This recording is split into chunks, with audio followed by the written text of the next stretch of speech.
The stereotypical image of the Native American has been ingrained into the Western society ever since the birth of Sitting Bull in the early 19th century. Sitting Bull stood as the chief of the Dakota Sioux tribe. Refusing to be driven away from their land and transported to an Indian reserve, he became an icon of the Native American image. Through his iconography, we can explore the stereotypical traits of the Native American: the colourful feather headdress, dark skin tone, long dark hair, and bow and arrows made from their natural surroundings, classing themselves as savage Indians.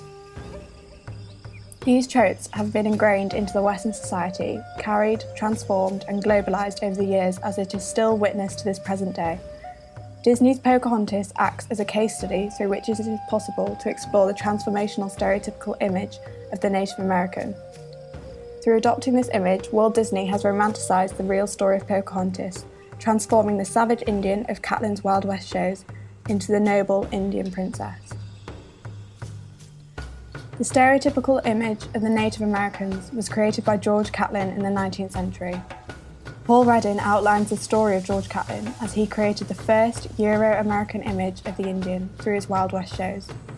Reddin explores how these shows were a result of Catlin's failure to educate the public of the Indian tribal traditions. Moving into performances with Indians placed Catlin squarely in the Wild West Show's school of entertainment. Reddin remarks that the use of these real Indians attracted turnaway crowds and generated profits for Catlin. Through listening to the American public, George Catlin began his historical journey of entertainment in the 1830s. Umberto Eco states the Americans pursue a more to come consumer simulation. This is the reason, he continues, for the journey into hyperreality, in search for instances where the American imagination demands the real thing and, to attain it, must fabricate the absolute fake. By entering into hyperreality through his Wild West shows, Catlin created the stereotypical savage Indian Americans wanted. As a consequence, the true image and identity of the Native American was masked and became the absolute fake. The iconic image Catlin had created held power over the real Native American. Francis Lafelch analyses the Indian costume, arguing that the early 20th century Indian was best presented in civilized dress because the paint, feathers, robes, and other articles make up the dress of the Indian are marks of savagery to the European, stating that he who wears them, however appropriate or significant they might be to himself, finds it difficult to lay claim to a share in common human nature.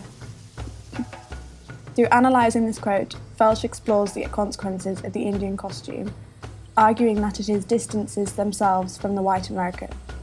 As a result, Euro-American could not relate themselves to the Indian as the stereotypical traits portrayed as savage imagery. The civilised dress Felch believes best presented the 20th century Indian highlights the whitening of the Native American. This helped to bridge the gap between the two races. Thomas Jefferson states the Indian must either whiten himself to join civilised American or be exterminated. Tom Tolino, also known as Navajo, entered Carlisle Indian School in 1882 and appears 3 years later having whitened himself. Walt Disney also tries to civilise Pocahontas in the second Pocahontas film, when the maid of John Rolfe dresses the Indian princess for the King's Ball.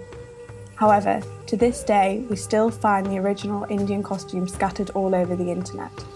They were most notably adopted by Walt Disney in many of his works, as well as appearing as Halloween costumes and occasionally sport brands. This adoption of the stereotypical image by Disney is seen throughout its portrayal of Indians, both in the noble and the savage. Although argued by scholars to not be the true image of the Native American, the real story of Pocahontas holds true evidence of some iconic traits we relate in the Indian costume. Robert S. Tilton opens his book, The Story of Pocahontas, has provided the terms of a flexible discourse that has been put to multiple and often contradictory agendas.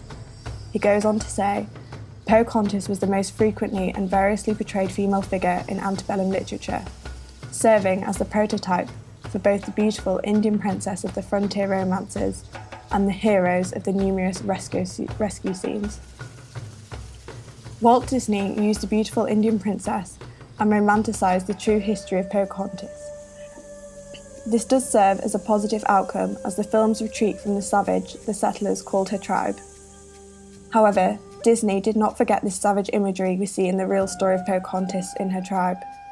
This imagery is most prominently portrayed by her father, the chief. What can you expect from filthy little heathens? Here's what you get when races are diverse. Their skins are hellish red. They're only good when dead. They're vermin, as I said, and worse. They're savages, barely even human. Savages. Drive them from our shore. They're not like you and me, which means they must be evil. We must stop the drums of war. This savage imagery was built upon when the Declaration of Independence planted the seed of this name for the Indians through calling them merciless Indian savages. This image on the screen depicts the true story of Pocahontas saving John Smith's life and a portrayal of a savage Indian, her father. However, without this unfavourable imagery of the Indian, Pocahontas would not have been able to bridge the gap between these two cultures, something Thomas Jefferson only believed was possible through the whitening of the Native American.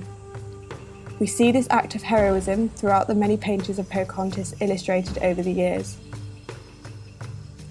As a consequence of Pocahontas becoming more civilised, notable through her lighter skin tone, she is portrayed more distant from her father, who holds masculine power as chief over the Powhatan tribe. Although Pocahontas offers an alternative to the Indian savage, a defined gender stereotype of the Native American is found when analysing the traits between herself and her father.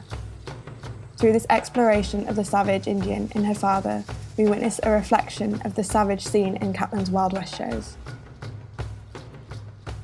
Carrying forward the notion of the civilised Indian, it is clear that Disney embraces this transformation of expected Indian traits, yet goes one step further. Disney, Katz and Fitz argues, uses tradition of Old West romanticism to create the character of Pocahontas, and by doing so bridges the gap even further through the romantic love between Captain John Smith and Pocahontas. However, this Old West romanticism has held a strong debate for scholars throughout the years. John Davis, in the first decade of the 19th century, identified her emotion as romantic love, whereas in Chief Justice Marshall's rendition, it is her natural humanity or feelings of benevolence toward all human beings. This, according to Marshall, is present in all women, and it emerged and caused her to protect the helpless prisoner. However, many disagree with Disney's artistic license, stating it as a misinterpretation of the Native Americans. Graham Turner argues that it is a dangerously effective tool of persuasion, as it can be used to convince those who are unequitably treated to accept the subordination as being in the national interest. Nonetheless, this transformation and further delve into the story of Pocahontas runs parallel to Caplan's transformation from education to entertainment. Thus, the true identity of Pocahontas and Native Americans is masked and the absolute fake is fabricated through the entering of the hyperreal we experience when watching the film. The notion of the hyperreal was first explored by John Baudrillard in his book Simulacra and Simulation. Baudrillard outlines how simulation is no longer that of a territory, a referential being, or a substance. It is the generation by models of a real without origin or reality, a hyperreal. In correlation to the stereotypical image of the Native American, the Native Americans are themselves the simulation that has been imitated and appropriated by the Euro-American culture, resulting in becoming hyperreality. Therefore, when asked to imagine a Native American, we picture the traits discussed at the beginning of this essay. Baudrillard delves further into his theory by exploring how cultures should be examined. He believed that, in order for ethnology to live, its objects must die. He states that one must not study a culture until it has become extinct, so that no infiltration of a certain culture has influenced and masked the reality of the original being studied. For instance, there are two different schools of thought of the Indian, the noble and the savage red man. Bartholomew de las Casas believes God created these simple people without evil and without guile. They are most obedient and faithful to their natural lords and to the Christians who they serve. Thus, the noble Native American was invented, one which we see in Pocahontas. David Hurst Thomas explores these schools of thought. The twin imagery of the noble and the bloodthirsty savage becomes a tool by which generations of Euro-Americans would define and control Indian people. From time of Columbus onward, the stereotypes created by newcomers led to a near-universal failure to appreciate the intricacies and textures of actual Native American life. Thomas highlights Baudrillard's theory when studying cultures, analysing the negative results when one culture is studied through a biased perspective in another, by relating it to the masking of the true Native American culture via the stereotypical one imagined.